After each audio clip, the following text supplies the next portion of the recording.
মাত্র 5 মিনিটে একদম খাস্তা মচমচে একটা রেসিপি, খুব সহজেই চা বা কফির সাথে দেখেছেন বানানো যাবে। একদম রেডি হয়ে গেছে।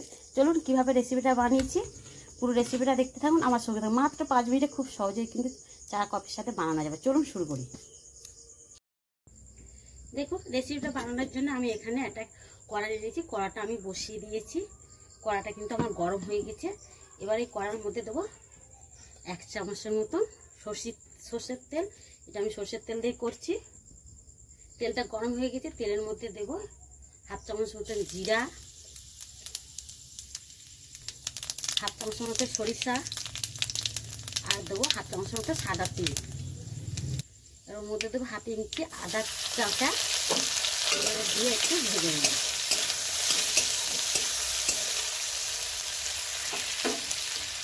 এখানে দেখুন একটা আমি শুকনো লঙ্কা কুচিয়ে নিচ্ছি, দিয়ে দিলাম। এবার কিছু মশলা দেবো। 1/2 চামচের মতন দেবো হলুদ গুঁড়া, 1/2 চামচের মতন দেবো লঙ্কা গুঁড়া, 1/2 চামচের মতন দেবো জিরা গুঁড়া। এখানে দেবো 1/2 চামচের মতো আমি চাট মশলা। চাট মশলাটা কিন্তু আমি অনেকদিন কিনে এনে রেখেছিলাম বলে তার জন্য দেখুন একটু কীরকম হয়ে গেছে, তাই 1/2 চামচের মতন দিয়ে দিলাম। শেষে দেবো এর মধ্যে 1 বাটি জল। এবার দেখুন জল দিয়ে দিচ্ছি। এবার আগে থেকে আমি 2টো আলু গ্রেট করে রেখে দিয়েছিলাম, আলুটা দিয়ে দিলাম এই জলের মধ্যে।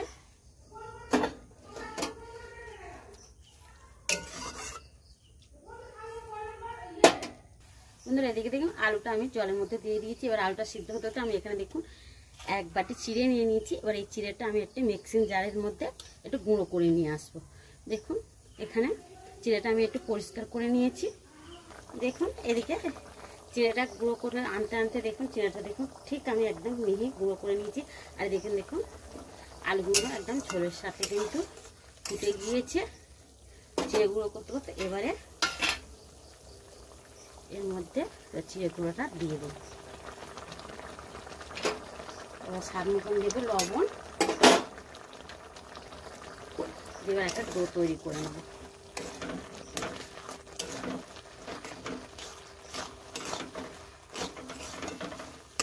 এটা মাত্র 5 মিনিটেই কিন্তু খুব সহজে তৈরি হয়ে যাবে। চা বা কফির সাথে কিন্তু খুবই ভালো লাগবে। দেখুন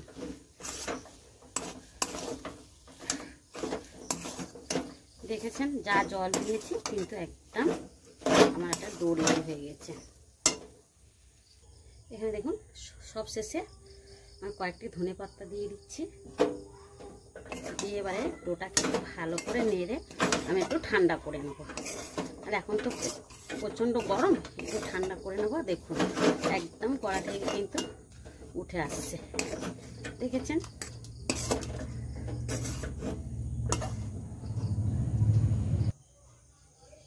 দেখুন এখানে ঠান্ডা হয়ে গেছে, হালকা গরম কিন্তু এখনও রয়েছে।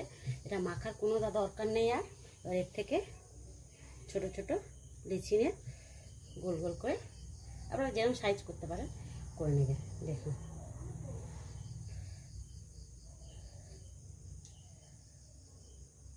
দেখুন দেখুন এরকম বলের মতন আমি গোল গোল করে নিচ্ছি, রেডি করে নিচ্ছি। এটা কিন্তু খুব তাড়াতাড়ি হয়, খেতে কিন্তু চা বা কফির সাথে বিকালে বা সকালে কিন্তু খুবই ভালো লাগবে। দেখুন একইভাবে তৈরি করে নিচ্ছে। দেখুন এখানে আমি অনেকগুলো বল তৈরি করে নিয়েছি। এবার চলুন ভেজে নিই। দেখুন আমি কড়াতে আগে থেকে তেলটা বসিয়ে দিয়ে গরম করে নিয়েছি, খুব একটা কিন্তু গরম করে নিই। এবারে এই তেলের মধ্যে এক একটা করে ছেড়ে দেবো।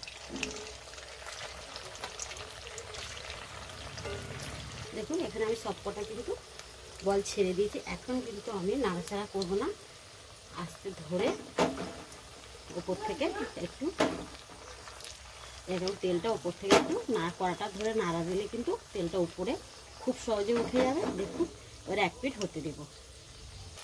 দেখুন এবার আমি একটু উল্টে দেবো, আস্তে আস্তে কিন্তু উল্টাতে হবে যেহেতু চিড়ে রয়েছে। দেখুন এটা আর একটু আমি ভেজে নেবো, এরকম করে আমি লাল লাল করে ভেজে। দেখুন এখানে আমি উল্টে পাল্টে কত সুন্দর লাল করে ভেজে নিয়েছি, দেখেছি। এর থেকে আর বেশি আমি লাল করবো না। দেখুন কতটা সুন্দর হয়েছে, দেখেছেন। ছটপট কিন্তু মাত্র 10 মিনিটের মধ্যেই কিন্তু বানানো হয়ে যাবে। খুব সহজে কিন্তু এটা বিকালের চা বা কফির সাথে জল খাবারটা কিন্তু খুবই ভালো, পেটও ভরবে কিন্তু মনও ভরবে তার সাথে। দেখেছেন খুব সহজেই। দেখুন বাদ বাকিগুলো একইভাবে ভেজে নেব।